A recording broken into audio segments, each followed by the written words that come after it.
ఎందుకే అంతంత మాటలు మాట్లాడుతున్నావు? ఇంతే మాట్లాడతాను. ఇదే జరగబోయేది. ఇంతకన్నా ఆశించడానికి ఏమీ లేదు, ఆశపడ్డానికి అవకాశమే లేదు.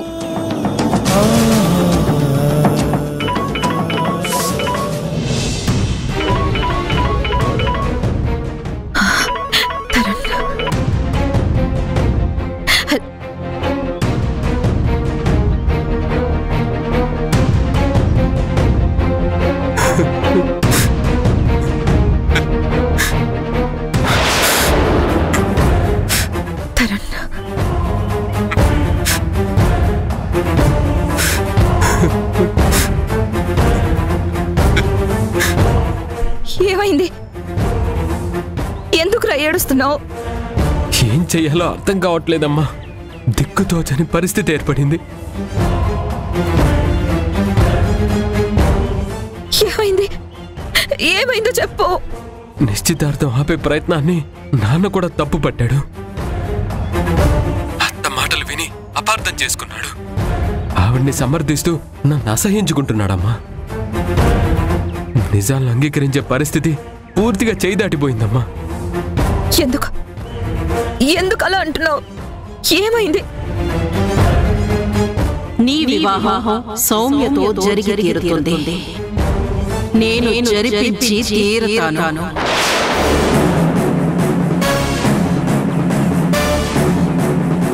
నీతో రేపే హోమం చేయిస్తాను. సరే అక్క, నువ్వెలా చెప్తే అలా. నాన్న ఏం చెప్పినా వినే పరిస్థితిలో లేడు. అత్త మాటలకి పూర్తిగా వశమైపోయాడు. ఆవిడ ఏది చెప్తే దాన్ని మాత్రమే ఫాలో అయ్యేటట్టుగా ఉన్నాడు. కొత్తగా నాన్నకేదో దోషం ఉందని నమ్మించింది. అది తొలగిపోతే గాని నీ పీడ వదలదని, తన జీవితం ప్రశాంతంగా తనకి అనుకూలంగా తను అనుకున్నట్టుగా జరగదని అన్నతో ఏదో పవర్ఫుల్ హోమం చేయిస్తుందంట. ఇంకా హోమం జరిగితే ఎవరెన్ని ప్రయత్నాలు చేసినా పెళ్లి ఆగదంట. ఎలాంటి ఆటంకాలు రావంట.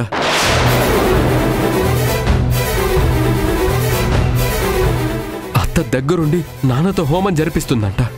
15 రోజుల్లో ఏకంగా సౌమ్యతో పెళ్లి జరిపిస్తానని అత్త శపథం చేసిందమ్మా.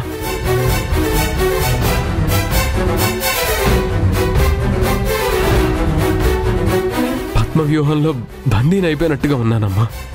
నిన్ను మధు చిన్నాలని నాన్నకి ఎలా దగ్గర చేయాలో, తాతయ్య ఆత్మకి శాంతి ఎలా కలిగించాలో అర్థం కాని నిస్సహాయ స్థితిలో నిలిచిపోయానమ్మా. ఏం చేసినా నాన్నకి తప్పనిపిస్తుందే కానీ మార్పు వైపు నడిచేలా లేడమ్మా. సరే అమ్మా, ఉంటాను. తరుణ్, చెప్పాను కదా, అయిపోయింది, అంతా అయిపోయింది. మా బతుకులు సర్వనాశనం అయిపోయాయి.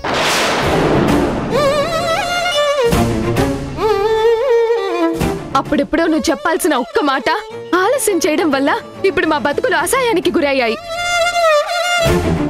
ఇంకా ఆయన మారుడు, మమ్మల్ని చేరదీయుడు, నిన్ను నమ్మడు. బతుకు మీద తీపుంటే తండ్రెవరో తెలియని పిల్లల్లా లోకం మొత్తం చులకనగా చూస్తుంటే, అనరాని మాటలు అంటుంటే రోషం పౌరుషం చంపుకొని తలంచుకొని బతకాలి.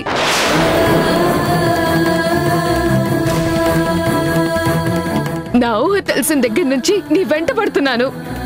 నువ్వు నా నోరు మోయించావే కానీ నిన్ను కట్టుకున్న వాడి దగ్గరికి వెళ్ళి నోరు తెరవలేకపోయావు. ఇంటా బయట మనశ్శాంతి లేకుండా బతకాలా? అది మా వల్ల అయ్యే పనేనా? అడుగు బయట పడితే వీళ్ళమ్మని మొగుడు వదిలేశాడని మమ్మల్ని ఏ పిలుపుతో పిలుస్తారో తలుచుకుంటేనే గుండె పగిలిపోతుంది. తలెత్తి ఎవరి వైపు చూసినా పగలబడి నవ్వుతారు, పుట్టుకని వెక్కిరిస్తారు, బతుకుని వేలెత్తి చూపిస్తారు. బయట ప్రపంచానికి మొహం చూపించలేక ఇంట్లో ప్రతి క్షణం మానసిక నరకం అనుభవిస్తూ బ్రతకాలి. కర్మ కర్మ మా కర్మ. నీ కడుపున పుట్టడమే మేం చేసుకున్న పాపం. ఓ హంతకురాలి బిడ్డలుగా, ఓ చెడిపోయిన దాని పిల్లలుగా మమ్మల్ని ఎలా చూస్తారో తలుచుకుంటేనే భయంగా ఉంది. వేస్తమా, ఇంక నీ వల్ల ఏది కాదు. మా కర్మ ఇలా కాలిపోవాల్సిందే. తప్పు చేసింది నువ్వు, శిక్ష అనుభవించాల్సింది మేము. ఇదేనా తల్లిగా పిల్లలకిచ్చిన రక్త సంబంధపు కానుక? నిన్ను కాదు, మమ్మల్ని మేము చూసుకుంటేనే అసహ్యం వేస్తుంది. ఛీ!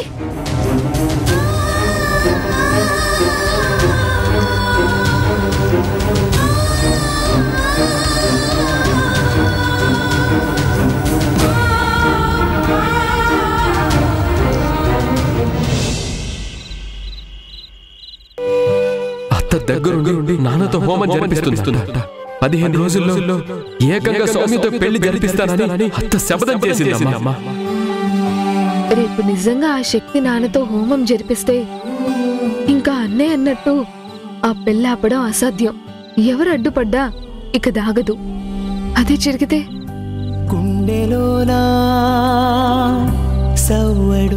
అత్త దగ్గరుండి నాన్నతో హోమం జరిపిస్తుందట. 15 రోజుల్లో ఏకంగా సౌమ్యతో పెళ్లి జరిపిస్తానని అత్త శపథం చేసిందమ్మా. గుడికి పెళ్ళైపోతే పిల్లలకి తండ్రిని ఇవ్వలేని తల్లిగా మిగులుపోల్సి వస్తుందా? పైగా తండ్రి ఉన్నా కూడా అతని ప్రేమ లేకుండానే పిల్లలు జీవితాంతం బాధపడుతూనే బ్రతకాల్సి వస్తుందా? మాత్రం ఉన్న పళంగా పోతున్నట్టుందే. ఉక్కిరి బిక్కిరి చేసే బాధే చుట్టుముట్టిందే. ఓరోరి దేవుడో ఎన్నెన్ని సితారాలు సేతావు నీ రాతలో. నీ సేతి బొమ్మలా ఈ నేల మీద మేము ఆడాలి. గుణ పెళ్ళైపోతే వీళ్ళ భవిష్యత్ ఏమైపోతుంది? భర్తకి జరణి, తండ్రికి పిల్లలు దూరమైపోతారే. పైగా నిందలు మోస్తూ జరణి ఎలా బ్రతుకుతుంది? ఈ పిల్లలు ఎలా బ్రతుకుతారు?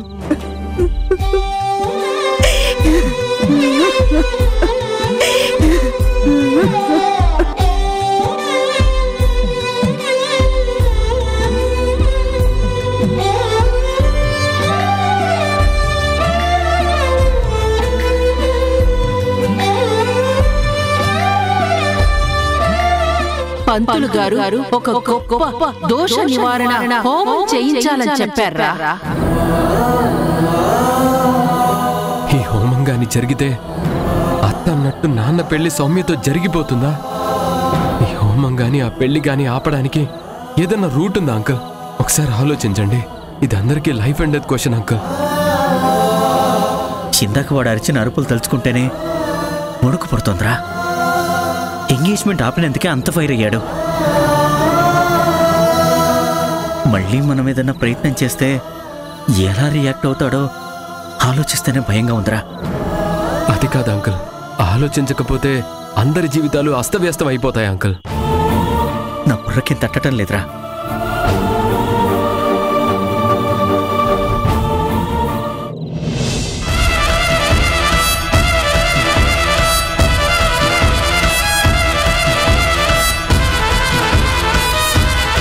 ఇంకా ఈ పెళ్లిని ఎవ్వరూ ఆపలేరు.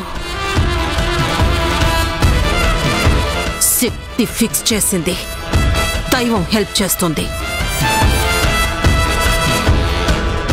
అందరూ పక్కకి తప్పుకున్నట్టే. ఇంకా నో హర్డిల్స్.